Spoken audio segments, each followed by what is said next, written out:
Gloire à Christ! Je me souviens d'avoir parlé à un homme qui a vécu une expérience de mort imminente. Il croyait en Christ et était aussi un homme d'affaires très prospère et accompli. Il a dit quelque chose qui m'a vraiment marqué, car cela a ouvert une perspective profonde sur la vie, la mort et l'éternité. Il a dit que le fait d'être à quelques minutes de la mort, à moins de 10 minutes d'affronter la mort, lui a fait vraiment comprendre ce que Galates chapitre 6, verset 14 transmet. Il a dit que pendant ces moments cruciaux, quand il ne savait pas s'il survivrait ou non, tout ce qu'il pouvait retenir était la croix du Christ. Ce point a transformé sa façon de voir la vie et de donner la priorité à ce qui compte vraiment. La simple réalité d'être si proche de la fin a fait perdre de sa valeur à chaque aspect banal. L'angoisse face à l'inconnu a révélé ce qui soutient vraiment l'être humain dans les heures les plus sombres.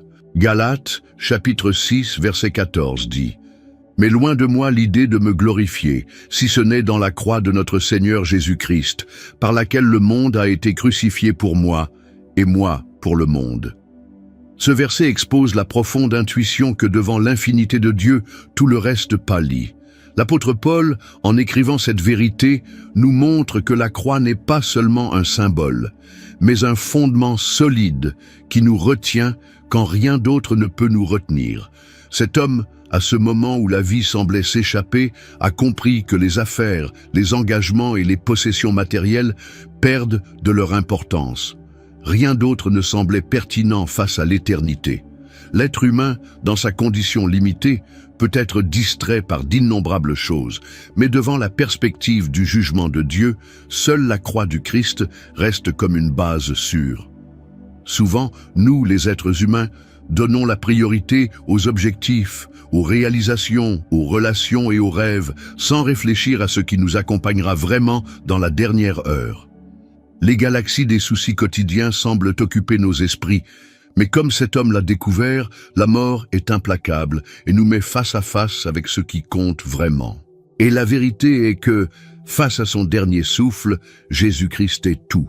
Nous oublions souvent cette réalité parce que notre routine devient dominante. Nous créons des engagements, des objectifs financiers, planifions des vacances, visons des choses que nous considérons comme fondamentales. Cependant, lorsque la mort nous touche ou touche quelqu'un de proche, la vie prend brusquement un autre sens. Les priorités d'hier ne sont plus que brouillard avant la clarté de la fin. La croix du Christ, selon Galates, chapitre 6, verset 14, est le tournant dans la perspective de l'apôtre Paul.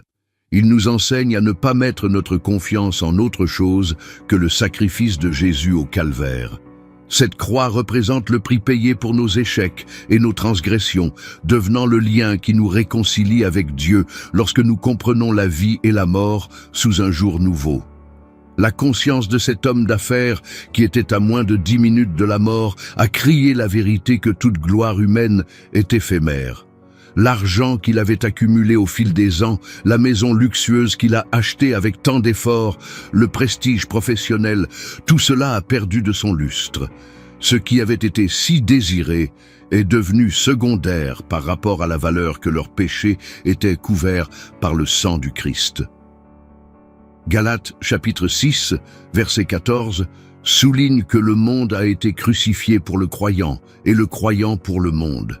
Cela signifie que pour ceux qui saisissent vraiment la signification du sacrifice de Jésus, les choses terrestres n'exercent plus de domination. Cela ne signifie pas que nous méprisons le travail, la famille ou les responsabilités. Au contraire, cela indique que rien de tout cela n'est comparable à la grandeur de ce qui a été accompli sur la croix. Nous avons tous, dans une plus ou moins grande mesure, vécu des moments de douleur ou de menace qui nous rappellent à quel point nous sommes fragiles. Qu'il s'agisse d'accidents, de maladies ou de situations qui échappent à tout contrôle, nous sommes confrontés à la réalité que la vie terrestre est éphémère.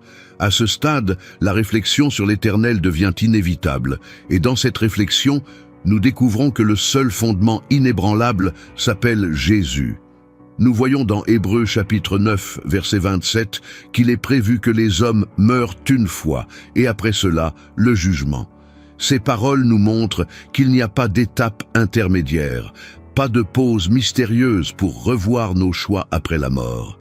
La Bible ne mentionne rien sur le purgatoire. Le passage est le suivant.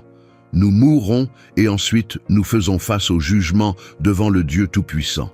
Savoir cela devrait influencer chaque décision que nous prenons au quotidien, puisque nos vies seront analysées par le Créateur. Comment pouvons-nous agir de manière négligente? Comment pouvons-nous parler et vivre sans tenir compte du fait que notre parcours sera mis à l'épreuve?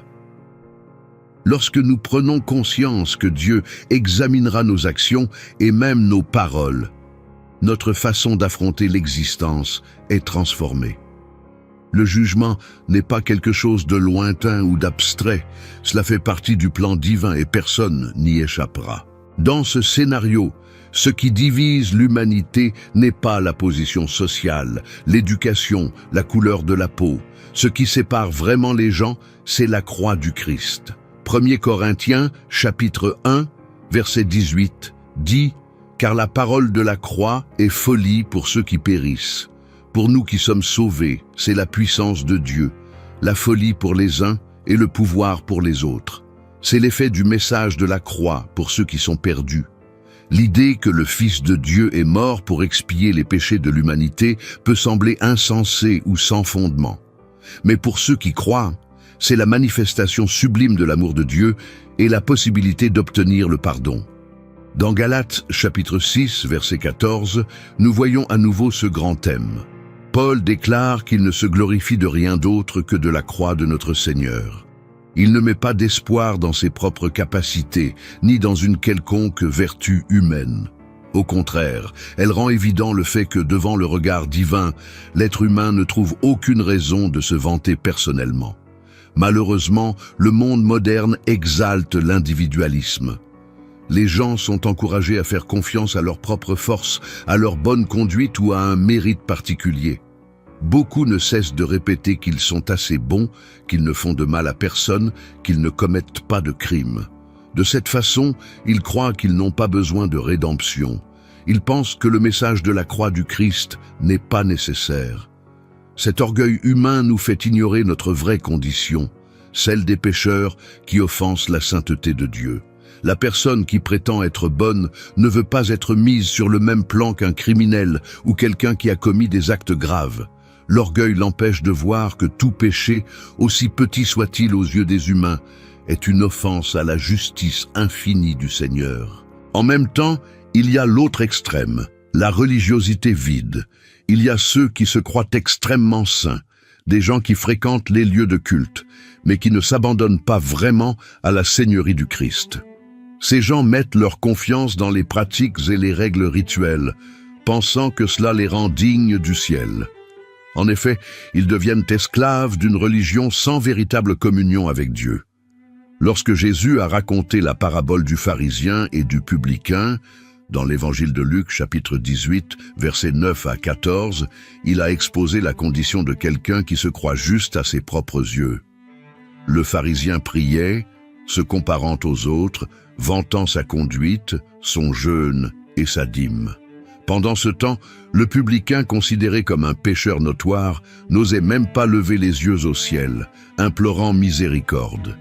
Le résultat est que le publicain était justifié et que le pharisien ne l'était pas. Cette histoire montre clairement que Dieu résiste aux orgueilleux, mais donne la grâce aux humbles. Il est inutile de se vanter devant le Tout-Puissant de l'exemplarité de la personne qui se croit exemplaire en présence du Saint. Même le plus grand et le plus respectable des hommes se considère comme un pécheur, ayant besoin de pardon.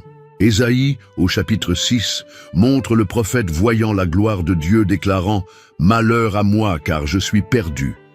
Il percevait le contraste frappant entre la sainteté divine et sa propre impureté.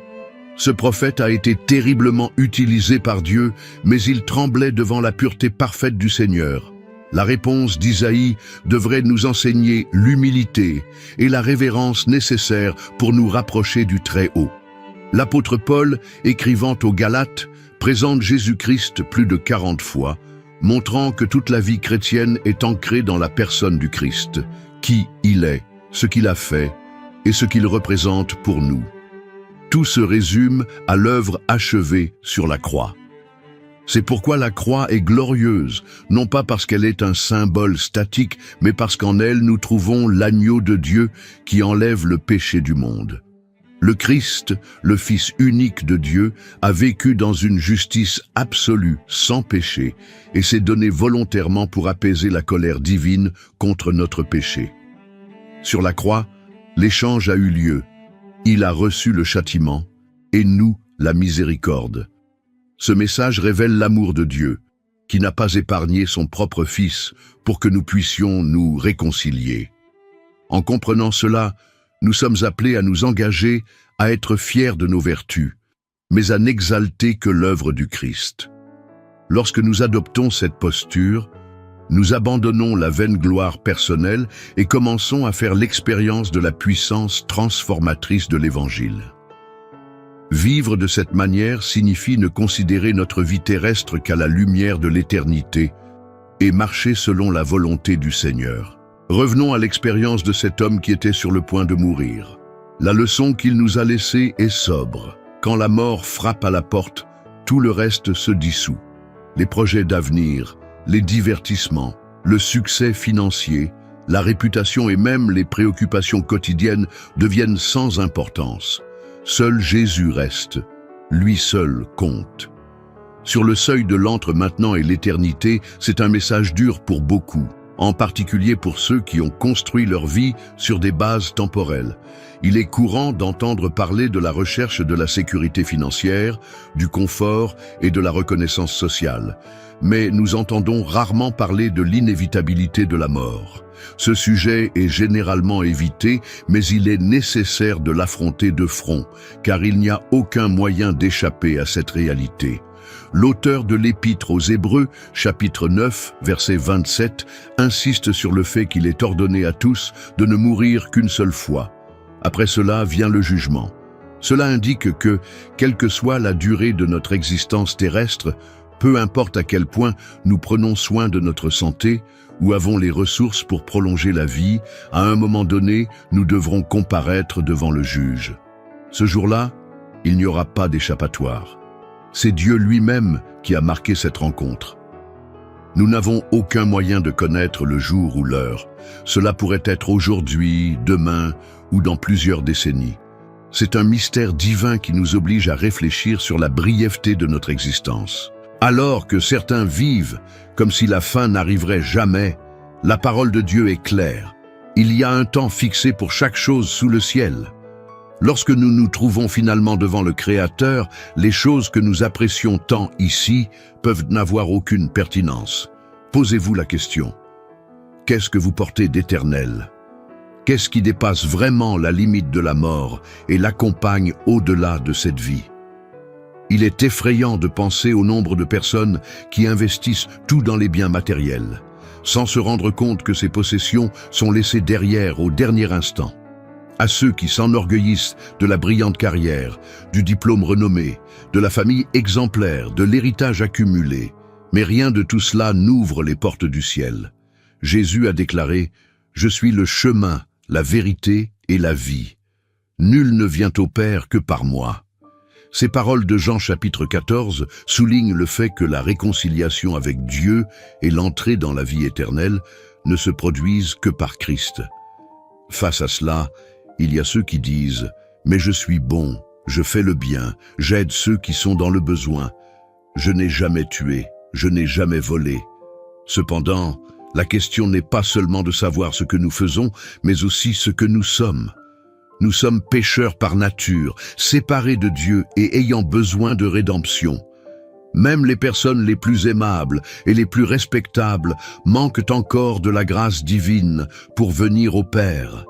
Il y a aussi ceux qui croient que leurs pratiques religieuses les rendront aptes au ciel.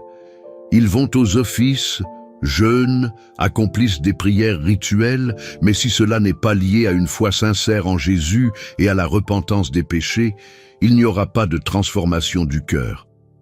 La parole de Dieu dit que la lettre tue, mais que l'Esprit donne la vie. Sans l'Esprit Saint, toute religiosité devient vide.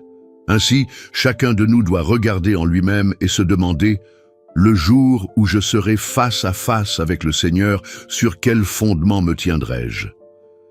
Si la réponse est autre chose que « dans la croix du Christ », alors il y a un gouffre à corriger. Peu importe le nombre de vertus que nous avons ou le nombre d'œuvres que nous faisons, sans Jésus, il n'y a pas de salut. Le sacrifice du Christ est complet. Quand il a dit « tout est accompli », là, sur la croix, il a déterminé que le prix était payé. Nous n'avons pas besoin et ne pouvons rien ajouter à la perfection de ce sacrifice. Il suffit de croire de tout son cœur et de vivre dans l'obéissance, en montrant de la gratitude pour la faveur et le mérite que nous avons reçu.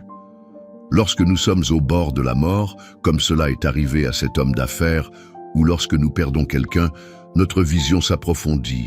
Nous nous rendons compte que la vie est, en fait, comme de la vapeur qui apparaît pendant un certain temps puis s'évanouit. À ce moment-là, nous comprenons que le nom de Jésus est l'ancre qui nous maintient fermes au milieu des tempêtes.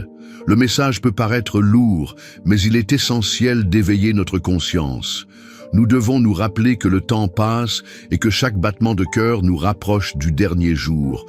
Nous ne prêchons pas le fatalisme, mais le réalisme, parce que la mort n'est pas quelque chose d'hypothétique. C'est une certitude pour tout le monde.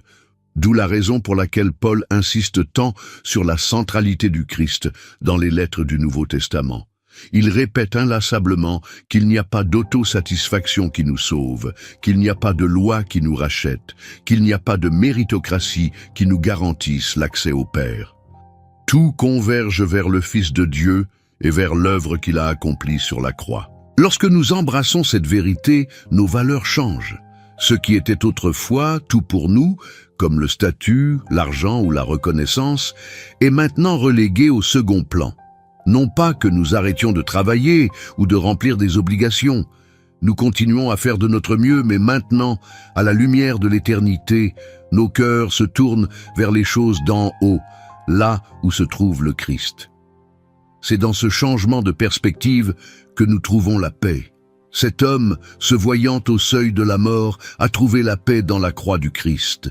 Bien qu'il eût un instant la crainte de partir, il découvrit qu'il n'y avait rien d'autre qui puisse le soutenir que cette assurance du salut. Cette même assurance est disponible pour tous ceux qui s'abandonnent à Jésus. La croix est le lieu où l'amour divin s'est uni à la justice. C'est là que nous comprenons la profondeur de notre péché et l'étendue de la miséricorde de Dieu. Dieu, saint, ne peut ignorer le péché, mais en même temps il est assez aimant pour offrir son propre Fils à notre place. Une telle démonstration de bonté nous contraint et nous appelle à la repentance. Lorsque nous faisons l'expérience de se repentir, nous en venons à haïr le péché qui nous a autrefois séduits. Nous ne prenons plus plaisir aux offenses contre Dieu, parce que nous voulons l'honorer toute notre vie. Il change de direction. Même au milieu des luttes et des défis, nous commençons à marcher avec l'espoir inébranlable qu'après ce bref passage, nous rencontrerons notre Rédempteur. Parfois, les gens se demandent si ce n'est pas une illusion ou si ce n'est pas quelque chose de trop restrictif. Au contraire, la vraie liberté est dans le Christ. Avant, nous étions esclaves des impulsions, des vices et des idées fausses. Maintenant, libérés par la grâce, nous pouvons vivre en nouveauté de vie. Et quand notre heure viendra, nous ne paniquerons pas. Nous saurons, avec humilité et révérence, que nous nous tiendrons devant notre Seigneur. Il y a une invitation constante pour nous à nous rapprocher de Dieu pendant que nous en avons le temps. La Bible dit « Cherchez le Seigneur pendant qu'il se trouve, invoquez-le pendant qu'il est proche ». C'est un avertissement de ne pas remettre à plus tard cette décision, car nous ne savons jamais quand le dernier souffle de la vie se produira. Beaucoup pensent à ne chercher Dieu qu'à un âge avancé, mais combien partent jeunes sans avoir cette opportunité? Par conséquent, le texte renforce la pertinence de s'accrocher au Christ maintenant, et pas seulement à la dernière heure. Cependant, même si c'était à la dernière minute, comme dans le cas du voleur sur la croix qui s'est tourné vers Jésus, le salut reste pour ceux qui se repentent sincèrement. La grâce de Dieu ne connaît pas de limite. Mais nous ne devons pas jouer avec la patience divine en vivant délibérément dans le péché jusqu'à la fin. L'homme qui a failli mourir, puis a retrouvé la santé, est revenu à vivre autrement. Il a témoigné qu'après avoir entrevu la mort, toute inclination à l'orgueil ou à l'exaltation de ses biens est devenue vide. Cette expérience a radicalisé sa perception de la croix, lui a fait prendre conscience que le temps est court et que la relation avec Dieu est la plus grande richesse que l'on puisse avoir. Cette prise de conscience peut être la nôtre à tout moment, sans avoir à passer par la douleur extrême d'une expérience de mort imminente. Nous avons juste besoin d'ouvrir les yeux sur ce que déclare l'Écriture sainte. Il nous avertit de la mort, du jugement, du pardon et de la vie éternelle. Il parle de l'amour de Dieu et de notre besoin de salut. Il nous invite à répondre par une foi sincère et une transformation de la vie. Lorsque nous embrassons cette vérité, nous vivons avec un but. Nous apprécions les bonnes choses que Dieu nous donne ici, mais sans nous y accrocher comme si elles étaient éternelles. Nous savons que la plus grande joie est d'appartenir au Christ et d'accomplir son appel. Nous comprenons que nos cœurs battent pour l'adorer, pour le servir et pour être un témoin de sa puissance dans un monde qui se trouve dans les ténèbres. Ainsi, il n'y a aucune raison de craindre la mort lorsqu'elle vient, oui, une sainte révérence, car nous savons que nous passerons par le jugement. Mais si nous sommes couverts par le sang de Jésus, nous pouvons avoir confiance qu'il est notre avocat. La peur de l'inconnu disparaît lorsque nous rencontrons le Dieu qui nous attend de l'autre côté. C'est l'espérance chrétienne, vivre sous l'égide de la croix. Il n'est donc pas étonnant que Paul ait tant insisté pour dire « Loin de moi l'idée de me glorifier, si ce n'est dans la croix de notre Seigneur Jésus-Christ. » Paul avait été un pharisien, un homme exemplaire, zélé pour la loi, irréprochable selon les normes religieuses. Mais après avoir rencontré le Christ, il s'est rendu compte que toute sa justice n'était que des haillons souillés devant la sainteté de Dieu. De la même manière, nous pouvons avoir un programme impeccable, une conduite sociale exemplaire, être charitable et gentil aux yeux du monde. Cependant, sans la croix, elle n'est d'aucune utilité. Sans le Christ, nous ne trouvons pas la porte étroite qui mène à la vie. Cette porte n'est pas ouverte par nos mérites, mais par son sacrifice parfait. Une telle compréhension devrait façonner notre prédication, notre témoignage personnel, notre façon de voir et de traiter avec les autres. Nous ne prêchons pas une morale vide, mais la rédemption qui est en Christ. Nous n'annonçons pas des règles humaines, mais la grâce de Dieu qui pardonne et transforme. C'est le message central que le monde a besoin d'entendre et qui est souvent obscurci par la superficialité. Il y a une grande tromperie quand on pense que la vie chrétienne ne consiste qu'à suivre des principes éthiques pour être une meilleure personne. Il ne s'agit pas simplement d'une question d'amélioration personnelle, mais de mourir au péché et de s'élever à Dieu par la foi au Fils. Si nous ne nous concentrons que sur nous-mêmes, nous tomberons ou nous jugerons bientôt au-dessus des autres. Mais si l'accent est mis sur la croix, nous n'aurons pas d'autre choix que l'humilité. L'humilité nous fait reconnaître que nous sommes sauvés par la grâce, et lorsque nous comprenons cela, nous étendons également le pardon et l'amour à ceux qui nous entourent.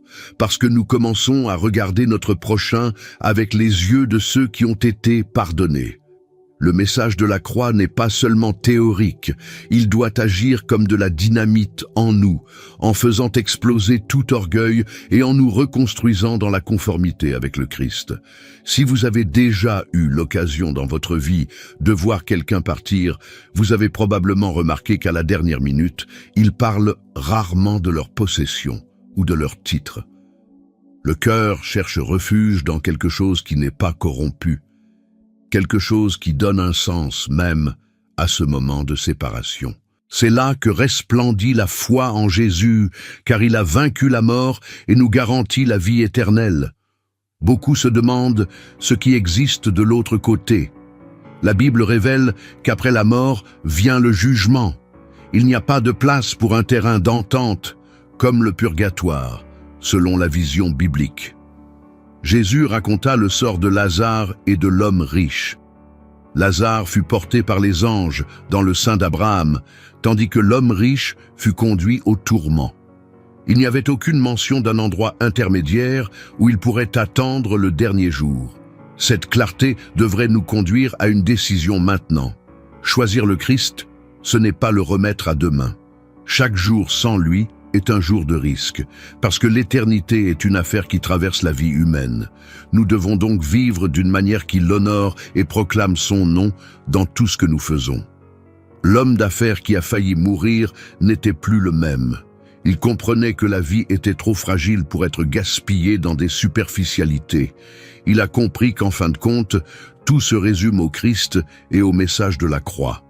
La plus grande réalisation que nous puissions avoir est cette rédemption assurée qu'aucun argent ne peut acheter et qu'aucune réalisation humaine ne peut remplacer.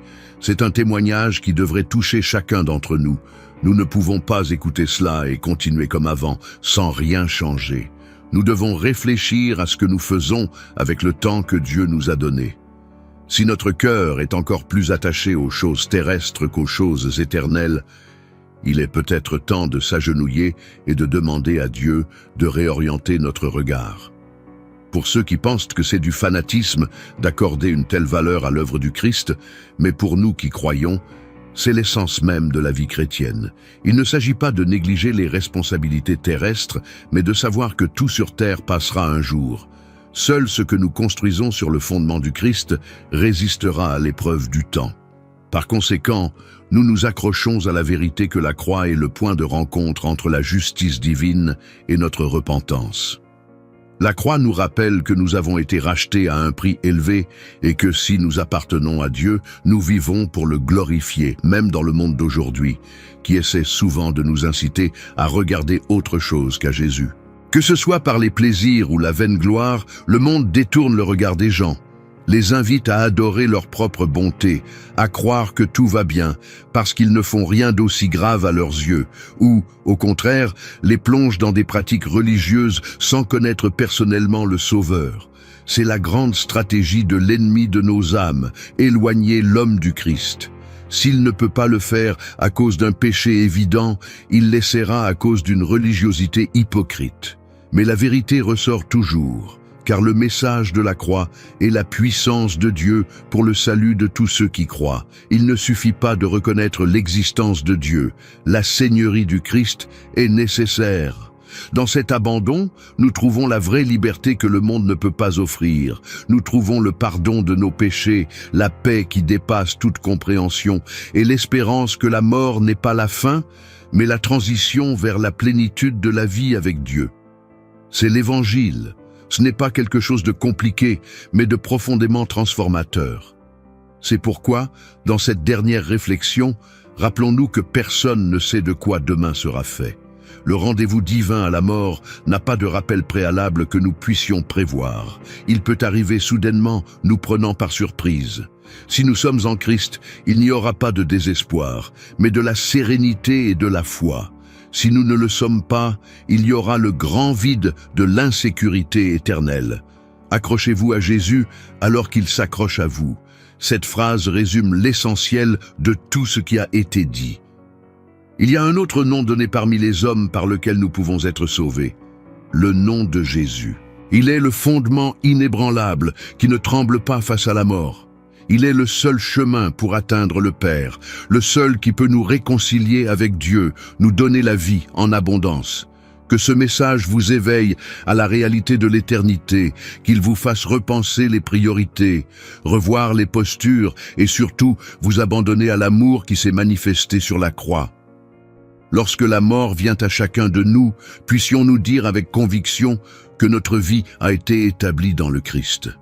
Ce jour-là, il n'y aura pas de place pour les regrets tardifs, mais pour la joie de rencontrer celui qui nous a aimés le premier. La croix du Christ est tout. C'est en lui que nous trouvons la solution définitive à notre condition de péché.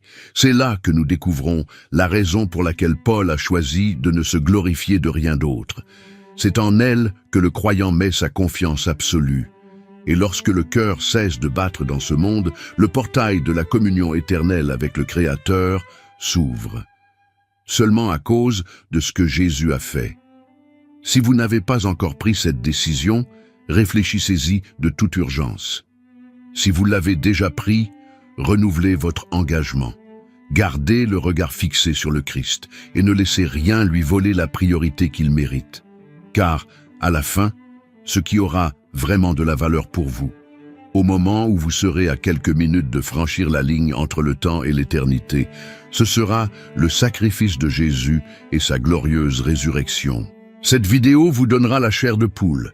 Il a peut-être commencé comme un titre percutant, mais le message contenu dans ce texte va bien au-delà d'une frayeur passagère. C'est une exhortation à prendre au sérieux notre position devant Dieu. Le frisson momentané passe, mais la vérité demeure. Lorsque nous regardons la croix, nous ne voyons pas seulement du bois croisé, mais l'amour le plus profond et la solution à notre plus grand problème, le péché.